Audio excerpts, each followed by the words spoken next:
அதாவது சிந்தனையாளர்கள் ஒரு ஆள் சுராஃபத்து சிர் என்று சொல்லக்கூடிய இந்த சீக்ரெட் சொல்லக்கூடிய புக்குக்கு அவங்க சொல்ற அந்த ஃப்ரீக்வன்சியோட அளவுகள் வந்து அந்த அளவுக்கு தாக்கம் செலுத்துற அளவுக்கான பவர்ஃபுல்லான ஒரு சாமான் இல்லை என்று சொல்லி விஞ்ஞானிகள் தற்கால விஞ்ஞான உலகம் உதாரணத்துக்கு உலகத்துல பெரிய பணக்காரன் சொல்லக்கூடிய இந்த எலன் மஸ்கை பொறுத்தவரையில கூட அந்த எலன் மஸ்குடைய கால பீரியட் பொறுத்தவரையில ஏனைய பணக்காரர்களுடைய குயிக்கா ஒரு பெரிய ஒரு ரிச்சஸ்ட் மேனா வாராரு. காரணம் எந்த தேவைப்பாடும் இல்ல. அந்த லோ ஆஃப் அட்ராக்ஷனை இஸ்லாத்துக்கு எடுத்து போட்டு இஸ்லாம் லோ ஆஃப் அட்ராக்ஷனை இப்படி பார்க்கறது சொல்ல வேண்டிய அவசியம் கிடையாது. இஸ்லாம் அடிப்படையாக சொல்லக்கூடிய விஷயங்களை நாங்க அப்படியே ஃபாலோ பண்றோம். ஏதாவது ஒரு கருத்து குறைபாடான ஒரு முஸ்லீமாக வாழ ட்ரை பண்றது அர்த்தம். எங்களுக்கு அது நடத்தையை பொறுத்தவரையில உலக இயக்கங்களை பொறுத்தவரையில அல்லாஹு தஆலா படைத்த ஒரு விஷயம் தான். அப்ப அல்லாஹுடைய கலாமும் நிச்சயமாக ஒரு சிஃபத்து.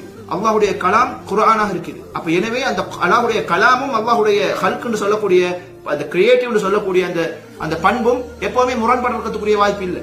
ஏன்? அப்ப எனக்கு நமக்கு தவக்குல் ஒரு விஷயம் இருக்குது, துஆன்ற ஒரு விஷயம் இருக்குது. அப்ப அல்லாஹ் வாஹ் தஅவானா